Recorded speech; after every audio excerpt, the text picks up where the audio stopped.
Joined the Royal Navy in 1960, and I specialised in microwave warfare.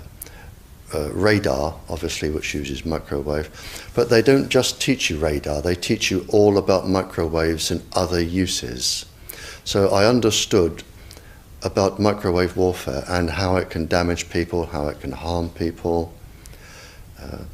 And when I finished with the Royal Navy, I was also a diver in the Royal Navy, and microwaves I used in underwater mines as booby traps. Which actually got me interested, because I was actually taking a bomb to pieces underwater, and it was too complicated. And I brought it to the surface, and my partner that was on the surface said, "Don't be an idiot, take it back down." He said, "If somebody's beaming you with microwaves, they'll go right through you, and as you open the casing, trigger a photoelectric cell, and it'll blow all of us up." And he said, "If it doesn't go through to the bomb, it'll aim it at your head and make you make a mistake." And that's really got me interested from that point, because I thought, well, how can microwaves going into your brain make you make a mistake? And I asked a lot of questions. I have a very curious brain. And the forces, they're very good at explaining things and telling you things. So I did that, and I also did a medical course while I was in to help me understand everything. And when I left, a small part of my job was to question captured agents, spies, terrorists, because microwaves then were used as weapons, as they are today. It is a perfect stealth weapon, and when governments don't like a group of people, for instance, the ladies who protest at Greenham Common in England about the American missile base they camped, they were microwaved. We microwaved Catholics in Northern Ireland to make them sick. It goes on all over the world, and it's a weapon that you don't know you're being targeted, because the dose is very, very low, which is actually more dangerous than a high dose. It's very, very low, and it may take a year or two, but you can cause neurological damage and cancers with low-level microwaves, and you can make all your opponents sick. It's a perfect weapon for a government to use. So that was going on, and I gathered all the information about that from people who were captured from other countries to find out what technologies they had, what pulse frequencies they used. But as I said, it was only a small part of my work, but because I was highly trained in it and I was useful, it just became a part of my working structure, along with master criminals and terrorists and all sorts of people that I found incredibly interesting, actually, to talk to. Very, very interesting. And then when I left there, I took a job teaching, and I taught advanced level physics, and I specialised in nuclear and atomic radiation, and again microwaves. And I've just always been in microwaves. And then it was a doctor. I went to see a doctor once, as most teachers do, with a sore throat. And he said, as most doctors do, "It's viral, there's nothing I can do for you." And I was leaving, and he said, "Hang on, Barry," he said, "you're a physicist?" And I said, "Yeah."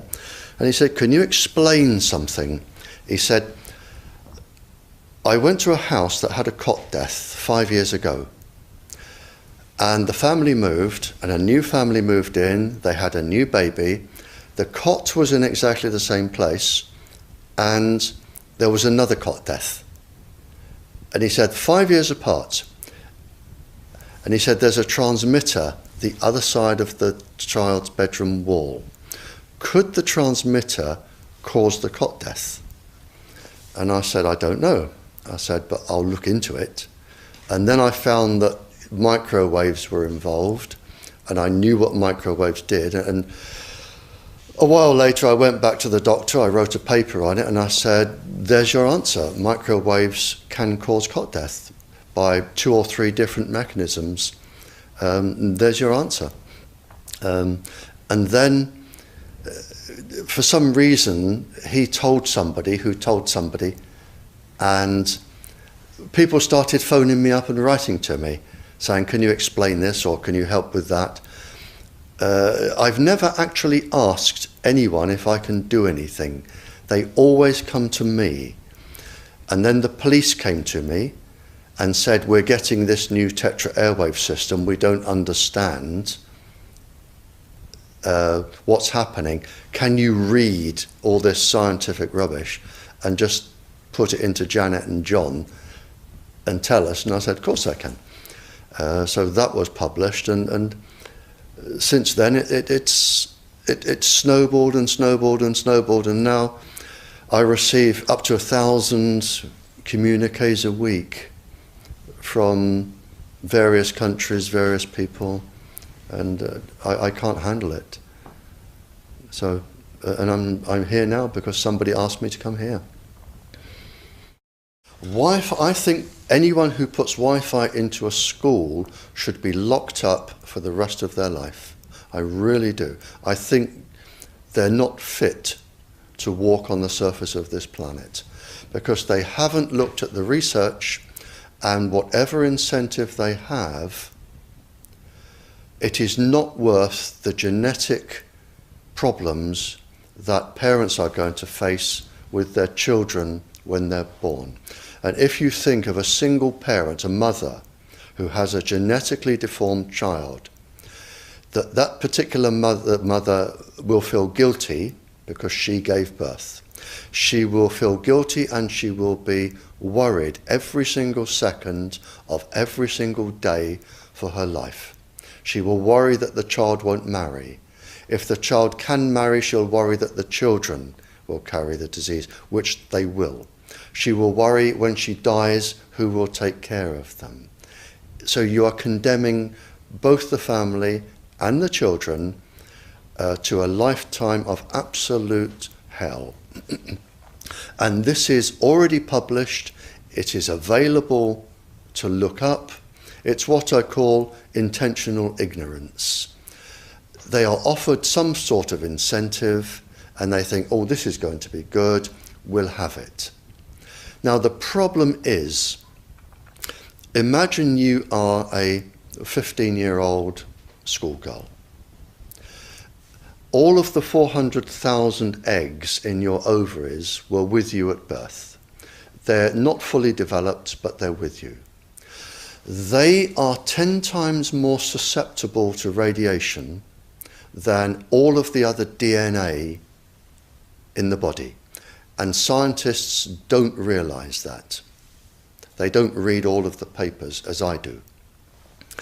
So you have this highly susceptible genetic material which is going to make your children.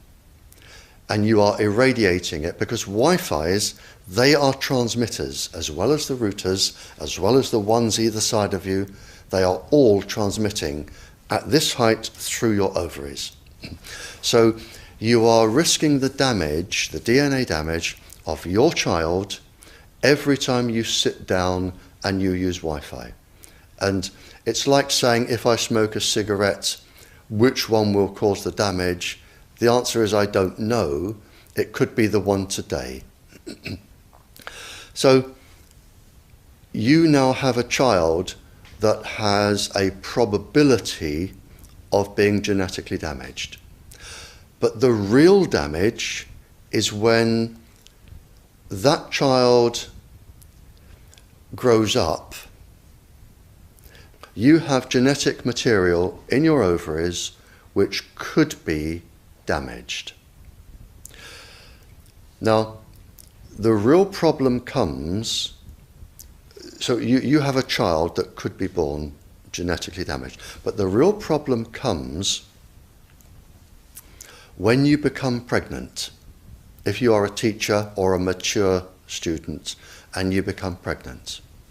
because the embryo inside your womb, in the first 100 days, all of those 400,000 eggs are forming in your embryo, your child's ovaries. So your child could be born with genetically damaged eggs. And the main thing about the eggs in the ovaries of your child is that they have absolutely no protection. It hasn't been developed yet. We have a natural protection against microwaves. It was developed since the Stone Age against thunderstorms and massive amounts of radiation coming into our body. But in your embryo, your uterus, in the fetus, where your child is developing for the first 100 days, in the ovaries, the eggs do not have that protection. So they are at maximum risk from radiation. And for the first month or so, you wouldn't even know you were pregnant. You wouldn't even be taking precautions. That is the main danger area. So you give birth to a daughter, but her ovaries are now contaminated. She may be normal, she may be genetically damaged, but her ovaries are at the most risk. So when your daughter grows up and she becomes pregnant and has a baby, this is where one of these eggs will be fertilized and come out. So the real damage here is your grandchildren. That is where it is going to show most. And we already see this in animals that have reproductive cycles of a year or 2 years or 3 years. We're already seeing this, and it has been published by veterinary schools and vets and scientists. So we know this happens.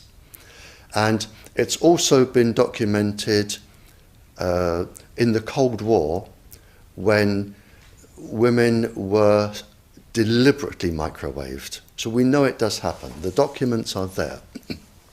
And what you're risking by putting Wi-Fi into schools is the future generations of all of these girls. But it gets worse, because this particular DNA, the mitochondrial DNA inside you, and the DNA inside you, the mitochondrial DNA, you can trace unchanged to your mother, her mother, her mother, right the way back to the beginning of the human race in Africa, the Stone Age. You can trace your ancestors, if you could, right back to the very first lady. It is unchanged, the mitochondria. And that is being unchanged in your children, which means if you damage it, your child could be genetically damaged, then her child, and her child, and her child, forever. You are condemning the future generations of every single child until there are no more lines left in the female in your family. You must stop. A female must stop producing children for this to stop. So when you put Wi-Fi in schools, what you're saying is, for the sake of a little bit of money that saves getting a workman in to drill holes through the walls to feed cable, because it's cheaper, we're just going to put Wi-Fi in, but you can have genetically damaged children for the rest of your family's career. That's what we're saying.